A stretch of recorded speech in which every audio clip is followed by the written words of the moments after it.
Good morning. Good morning, beautiful world. I love that your name is the first to pop up today. It is a beautiful world. Good morning. Good morning, good morning, good morning. Hi, Danielle. Claire. Some of these names I can't say. Hey, Gab. Oh, Lady-O. How's everybody today? Hey, Barbie. Dirty Carrie. Got some badass babes here today. We do every day. This is our good vibe tribe. Viviosa, love it. I am Trish of Badass Broad Coaching Company. I am a narcissistic abuse recovery coach. And I am here today to talk about how hope is not a strategy. I know I jumped on here a few minutes earlier than I usually do. I have to head into the studio today, so I've got to cut out a few minutes earlier than anticipated. I usually book into the studio for 10:30, and I am booked in for 10 o'clock. So that cuts our time together a little short this morning. But it is Monday, and we are back to our regularly scheduled program, and I will be back tonight at 7:30 p.m. Mountain Standard Time, hopefully to discuss this book with my good friend Chris Godwin. I'm having a tough time tracking him down right now, but he's also a musician and owns his own company. So he's a pretty busy guy, but I know he will get back to me. And either way, I will be here with you guys tonight, and we will have a topic. Good morning, Nadine. Good morning, Gabby. Jay Schmitz. So either way, I'm going to be here, and we're going to have something really good to talk about. I love our Monday nights together. It's a little bit longer than our morning jam sessions. Our Monday nights are an hour long, and we focus on a particular topic. I take questions and I answer them to the best of my ability for you. So hopefully, I just wanted to tell you guys something. Little Penny Lane, my dog, she's so funny. She now knows that I go live with you guys, or that I'm doing something here every day at this time. And she comes and she sits on her chair and waits for me before I even get here. It's hilarious. She's so adorable. So I'll give it one more minute before I get started.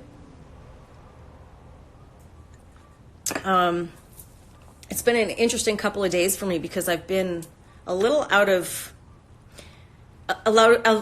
my own alignment. And when I say that, I mean that my energy's been low. My energy's been, I've not been vibrating at that higher level energy that I always talk about. Good morning, Shauna. Good morning, Bridgette.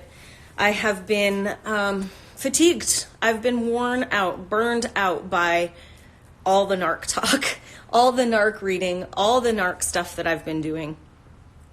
And so I've decided to just take breaks here and there. Good morning, Scarlett. So I wasn't vibrating at my usual, let's go seize the day energy today. So I jumped onto YouTube and I just started looking for some meditations. And of course, it was the first one to come up, and it was Today is a Good Day by Abraham Hicks. And I'm like, oh, well, okay, I don't really love you, Abraham, but I'll listen. And I listened to that meditation 6 times this morning. 6 times. Because I started listening to it, and instantly my energy started to rise, and I started to feel better and think more clear. And my energy just kept getting amped up and amped up and amped up. And I thought, well, I got to listen to this again and again and again. And so then I sat down and I wrote my morning affirmations after being in that energy, and I started to feel better. So you know what? We're not always, whether you're a coach or, even Tony Robbins and Mel Robbins, all of these coaches have days that are stressful for them, or they have times when it's low for them. You cannot maintain that consistent vibration 24/7. You can't. You're a human being. You're going to have other experiences, and you're going to vibrate at different levels. You're going to feel pissed off. You're going to be exhausted. You're going to be all these things. So show yourself some grace if you're not feeling good. And then find something that does make you feel good. Find something good.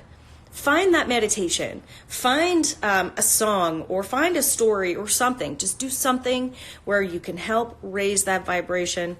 And it doesn't have to be at its peak. You just got to start showing yourself some grace and realizing that not every day is going to be 100%. So the last few days I haven't been 100%. Today I'm probably, I want to say 73%. I know that's an odd number, but it's the year I was born, it works. So today, I've got to jam out early, so I want to get started. Today I want to talk about how hope is not a strategy. And I say this because we stay in situations a lot longer or stay stagnant. I think staying stagnant is more the operative word here. Because when we stay stagnant, we hang on to this place of hope. We're hoping, and I'm just going to point out a few things here.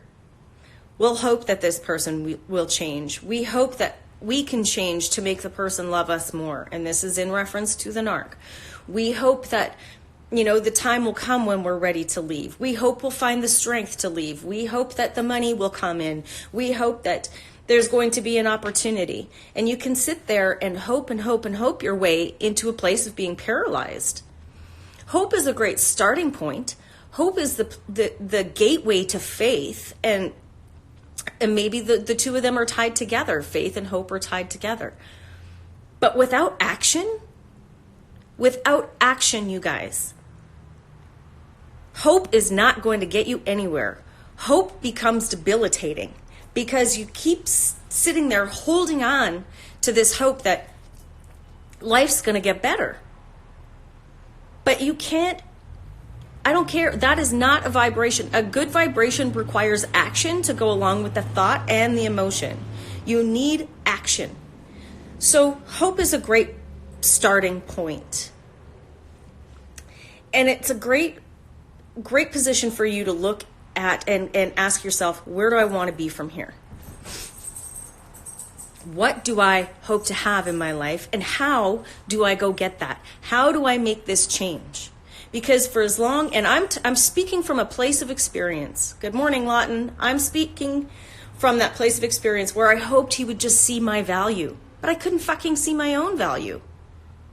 So hoping that he's going to see my value if I don't see my own is chasing my own tail, because to him I had none. The only value I had was to bring narcissistic supply. And keeping me in this place of hope is a way for him to maintain that supply. Because they'll future fake something. Future faking is when they promise you something if you do this, if you behave that way. And then you sit there in this place of hope that, well, things are going to get better. We're going to have a better life. We're going to have a home. We're going to have a family. We're going to have all these things. So you just keep hanging on to hope. But that's not a strategy. If you want to change your life, you need to come up with a strategy. And I don't care if that's the strategy to leave, the strategy to save money, the strategy to get off your ass and get moving so that you start physically feeling better, so that you can start mentally feeling better.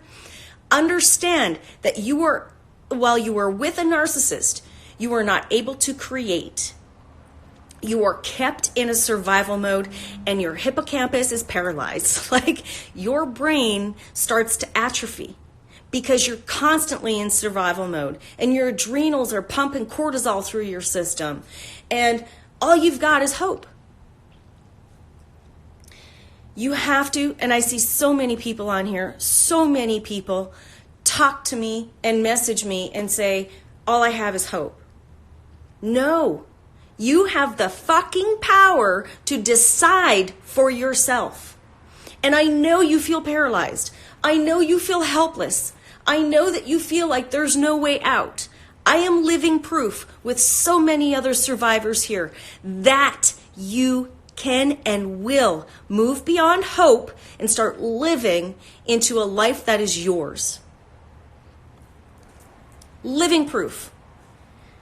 I tried explaining to someone the other day, 1 year ago this month, I was contemplating suicide. Months ago, I was still trying to save money, but he kept manipulating my funds financially so that he had all control of everything.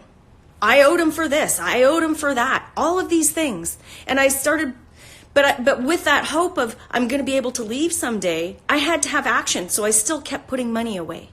I still kept doing the things like educating my brain about narcissistic abuse.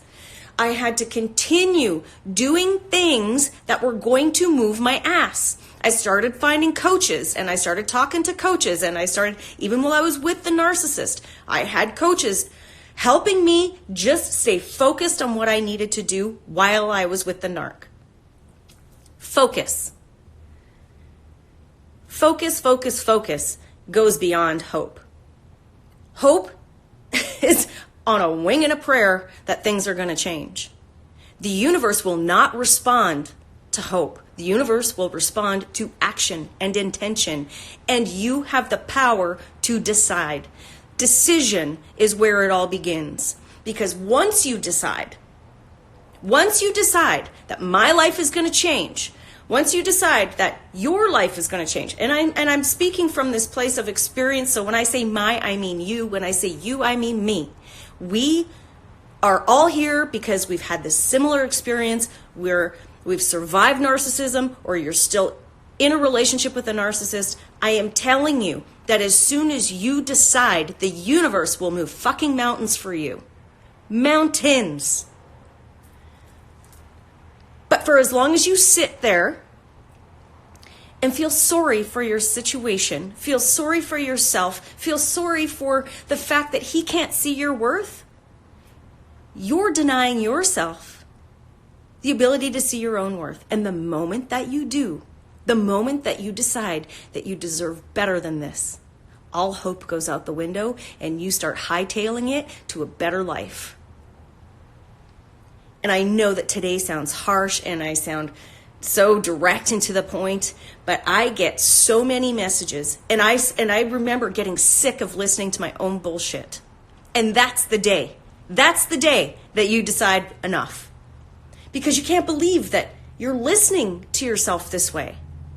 When did I become this person that felt so pathetic, that had lost all inspiration? When did I become this person that stopped making decisions for myself? When did I become this person that stopped taking risks in my life? I have an entrepreneurial spirit, and I stopped dreaming. I stopped writing. I stopped imagining a future for myself until I couldn't imagine another day in that life with him. And that's when I said, fuck hope. I need a plan. I need a plan, because this is never going to change. And I started planning. You need a strategy, you guys. Whether you're leaving the narcissist or whether you're just out of leaving the narcissist, whatever it is, you need to put a plan in place, even if it's just 1 day at a time, 1 week at a time. You don't have to have your whole life planned out, but you've got to start taking baby steps. Baby steps to a different life. Hope is paralyzing if you don't do something with it. You need to have action. Action. And you need to have support in place. Jody, I don't understand your question. Why did they block you? Did I miss something from earlier up? But I don't understand your question. Either way, you guys, hope is not a strategy. Hope isn't an excuse or a starting point. It's up to you. And I've heard myself say, I hope that this happens. I hope that that happens, or hopefully so. But then when I get connected to my faith, and I'm not speaking religion, get connected to my faith in Sorry, Jody, I don't know what you're talking about, Jody. I honestly have no idea what you're talking about. Sorry. So when you get connected to your faith, you can get connected to movement. You can get connected to what it is that you want for yourself and how you're going to make that happen.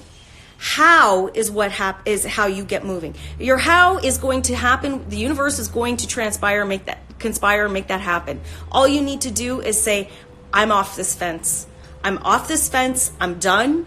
I'm moving forward.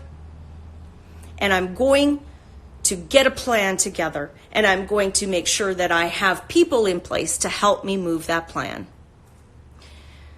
Heyoko No says, planning, action, and movement. I went to school and got a good job, sold my house, and made a lot of money. Good job. Good morning, Katie. Good morning, hippie mama.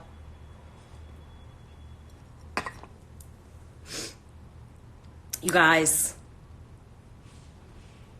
I know so many of you are hanging on to hope that things are going to change. You need to start moving. You need to make decisions. You need to get a coach or a therapist in place. You need to start making decisions for yourself that are going to benefit your health, your mental health, your healing space, and start building a life. If you stay in hope, you're drowning. If you stay in that place of wishing and wanting, there's no way out of that. There's no way out. Because you just keep wishing and wanting. Jody says, I think hope can be very dangerous in certain situations. And this is what I'm talking about. It is dangerous. You just have to decide. And I know you feel paralyzed sometimes with having to make a decision, but it's in that decision where you remove yourself from the paralyzation, from the paralysis. You know, the decision of not making a decision is a decision in itself.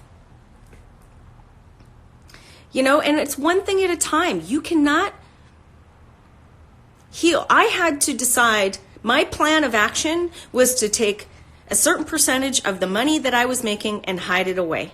That was my plan. Even if it was $10, I hid it away. It took me over a year.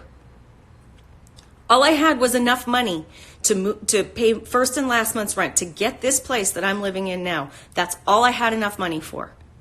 And in my place of despair, I begged the universe. I cried to the universe, please show me a way. Show me a way. I need to know if there's another way through this, because I can't do this anymore. And I'm surrendering all of my hope that this can happen, and just show me the way. Well, I had a pension plan that I was able to tap into a certain percentage that would keep me on my feet for a couple months. There are always ways. Might not be a pension plan. Not everybody has a pension plan or 401k. But I did what I needed to do. You can find social resources that can help you. You can find somebody that will help pay for something. If you need coaching sessions, find a way to pay for them. They will save your life. I'm not even kidding you. They will save your life. Because you're paralyzed and you're hearing these records in your head, these things playing back and forth telling you how you can't do it because you've had a narcissist beat the shit out of you.